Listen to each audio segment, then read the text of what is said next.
احمد، هو انت جيت؟ لا لسه في السكة. بصي المهم، انا عاوزه اقولك على سر، ما تقوليش على ليه لاي حد خالص. ابعديني يا فتحية، ما تقوليش لاي حد خالص. سر ايه؟ قولي بس، عرفني بس ايه هو السر ده. يا فتحية، انا خلاص قربت اترقى خلاص، واحتمال ابقى كمان نائب المدير. انا خلاص ههب على وش الدنيا يا بت، وهنروح مصيف ونتفسح زي بقية الناس. لا بقى كده يا احمد، انت بتهزر. واخيرا هنطلع مصيف وهنبقى على وش الدنيا زي باقي الناس. يا رب يا رب. بس اوعي يا فتحية، اوعي تقولي لحد والنبي. انا مش ناقص الكلام دوت، مفيش حد يعرفه غيري انا وانتي. ليه؟ عشان المدير قال لي على السر دوت من غير ما يعرف النائب بتاعه، علشان ما يتضايقش ويشتكي. ماشي، ما تخافش، مش هقول لحد خالص. انت بس ايه، حط في بطنك بطيخه صيفي كده. ماشي يا فتحية. بصي، انا هنزل دلوقتي القهوة شوية، اقعد اشرب فنجانين قهوة كده، ايه على بال ما انت تخلصي الغدا، بس ما تقوليش لحد. الو يا بنتي، يا ساره يا صاحبتي، عامله ايه يا حبيبتي؟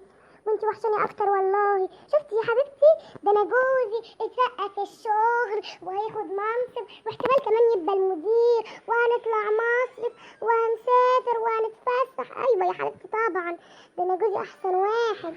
اه، ابقى اعزمك بقى يا حبيبتي. طبعا يا حبيبتي، انا لسه هتصل على باقي الشله، طبعا لازم اعرفك. عيب عليكي، يبقى انا موجوده وما اقولهمش. عيب عليكي. خلاص ماشي، سلام بقى عشان اكمل انا كلام مع الباقي. مبروك ليك يا استاذ احمد، مع اني زعلان منك قوي، هكون انا صاحب عمرك وما تقوليش. بس ماشي يا سيدي، هنيالك الترقية. ايه؟ محمد، في ايه يا محمد؟ مالك انت عرفت الكلام ده منين؟ بطل بقى يا احمد، الشارع كله عارف ان انت هتترقى وتروح مصيف. ألف مبروك لك يا أستاذ أحمد، والله العظيم فرحت لك أوي من قلبي والله. بس مش كنت تقولي كنت جبت لك حاجة كده ولا كده؟ مش عيب عليك يا ولا يا أحمد تكون هتترقى وتروح مصيف وما تقوليش؟ ده أنا كنت هفرح لك والله. ينفع كده أعرف من الغريب وما أعرفش منك أنت؟ ايه ده؟ حماية، والله انا كنت هقول لك يا حماية والله، بس يا جماعة انا ما اعرفش الكلام ده بجد ولا كلام كده وخلاص من المدير. ده كلام بس المدير هو اللي قالهولي. ايه ده؟ غريبة، ده المدير بيتصل عليا. اما ارد كده، قالوا يا سيادة المدير. ايه؟ مخصوم منه اسبوعين؟ طب ليه؟